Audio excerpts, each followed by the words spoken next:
Važno mi je da se informišeš na koji način možeš bezbedno da pretražuješ poslovne ponude, kako da proveravaš određene informacije i prepoznaš rizike i da se zaštitiš od zloupotrebe ili radne eksploatacije. Uvek vodi računa o tome gde si pronašla oglas za posao, odnosno od koga si dobila poslovnu ponudu, kao i šta oglas sadrži od podataka. Poslovne ponude koje su potpisane samo mobilnim brojevima telefona i mail adresama, a naročito ako su mail adrese sa javnih servera, Gmail, Yahoo i slične, nemoj uzimati u razmatranje. Ozbiljne firme imaju svoje sedište, zvaničan sajt i e-mail adrese i obično imaju i fiksni telefon, a ne samo mobilni. Zato obrati pažnju. Kada se radi o stranim brojevima telefona, isti možeš pretražiti putem interneta kao i mail koji stoji u ponudi. Ponekad se desi da isti brojevi telefona ili maila se koriste za oglašavanje različitih ponuda i oglasa koji nisu međusobno povezani, što može da bude znak da se radi o prevari. Pored toga, sve podatke firme sa zvanične prezentacije uporedi sa kontaktima koje si dobila. Nekada firma zaista postoji, a neko fizičko lice zloupotrebljava njihove podatke, a sa kandidatima komunicira sa brojeva telefona, maila ili Skype adrese koje nisu naznačene na zvaničnim web prezentacijama. Ponekad se autori lažnih firmi zaista potrude da sve izgleda prilično uverljivo, ali ih neki detalj može odati. Izbegavaj oglase za posao u inostranstvu u kojima se hitno traže radnici, jer je najčešće reč o prevarama ili ponudi nelegalnih poslova, to jest rad na crno. Ako ponuda ne zahteva nikakvu posebnu stručnu spremu, iskustvo niti poznavanje jezika, a nudi se veoma visoka zarada, budi posebno oprezna, jer se obično radi o prevari ili nekom pokušaju zloupotrebe ili eksploatacije. Imaj u vidu i da kada se radi o legalnom zapošljavanju u inostranstvu, najčešće poslodavac mora prethodno da dokaže da u toj zemlji ne može da nađe osobu adekvatne stručne spreme pre nego što je u mogućnosti da zaposli osobu iz druge zemlje. Ukoliko u kontaktu sa nadležnom osobom ne možeš doći do osnovnih podataka o ponudi i nije u potpunosti jasno šta bi trebalo da radiš, odmah odustani. Često se iza ovakvih ponuda kriju fizička lica ili grupe, posrednici, čiji je krajnji cilj novčana prevara ili neki drugi vid zloupotrebe ili eksploatacije građana. Informacije o firmi, poslodavcu možeš potražiti na njihovoj web prezentaciji ili Facebook strani, ali to ne treba da bude jedini izvor informacije.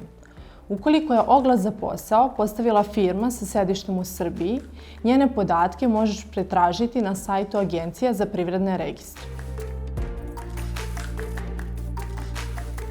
Nacionalna služba za zapošljavanje i Agencije za privremeno zapošljavanje. Dozvolu za rad agenciji izdaje Ministarstvo za rad na osnovu pismenog zahteva. Spisak svih agencija za zapošljavanje može se pronaći na sajtu Ministarstva za rad, a isti link je postavljen i na sajtu Nacionalne službe za zapošljavanje. Posjedovanje licence nije samo po sebi garancija pouzdanosti poslovne ponude, ali je jedan od preduslova koji agencija treba da ispunjava. Predstavnicima firmi ili posrednicima za posao nemoj davati novac ili uplaćivati isti preko žiro računa. Kandidati za posao ne bi trebalo da snose bilo kakve troškove zaposlenja, osim takse za obradu zahteva za vizu koju svaki građanin plaća. Kao ilustrativan primer mogu poslužiti informacije sa sajta ambasade Nemačke, te informator koju dokumentaciju je neophodno priložiti za određene poslove koji možete pronaći u opisu videa. Jedino relevantno sredstvo provere korektnosti određene ponude jeste ugovor sa poslodavcem, jer se njime regulišu obaveze i odgovornosti poslodavca i zaposlenog. S tim u vezi, unapred bi trebalo da zatražiš primerak i pojašnjenje ugovora o radu i ne potpisuj ništa ukoliko ti u potpunosti nije jasno. Ugovor o radu trebalo bi da sadrži podatke poslodavca kao i radnika, poziciju, odnosno oblast rada, detalje u vezi sa platom i radnim satima.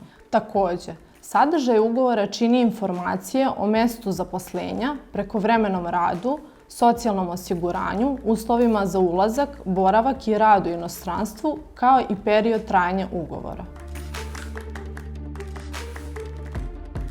Važno je da pre odlaska u inostranstvo budeš upućena u tačnu proceduru dobijanja neophodnih dozvola i uključena u sve postupke za pribavljanje istih.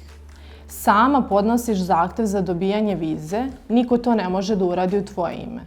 Takođe, ne postoji grupna radna viza. Obećanja da se može raditi bez vize, kao i da se ista izdaje za par dana, nisu istinita. Najčešće je za podnošenje zahteva za izdavanje vize potrebno rezervisati termin, a onda i lično doći.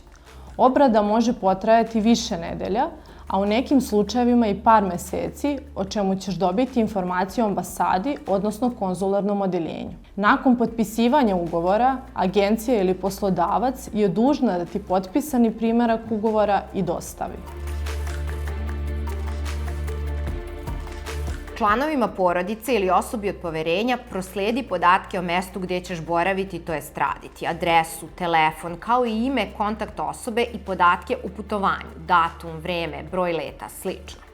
Ostavi kopiju svih dokumenata i svoju najnoviju fotografiju članovima porodice ili osobi od poverenja pre nego što otputuješ. Pribavi kontakt organizacija civilnog društva, sindikata i institucija u zemlji i inostranstvu. Pasoš čuvaj kod sebe i nemoj ga davati nikome osim službenim licima ili policiji. Važno mi je da znaš, za sve dodatne informacije možeš da se obratiš Astri putem broja telefona 011 785 0000.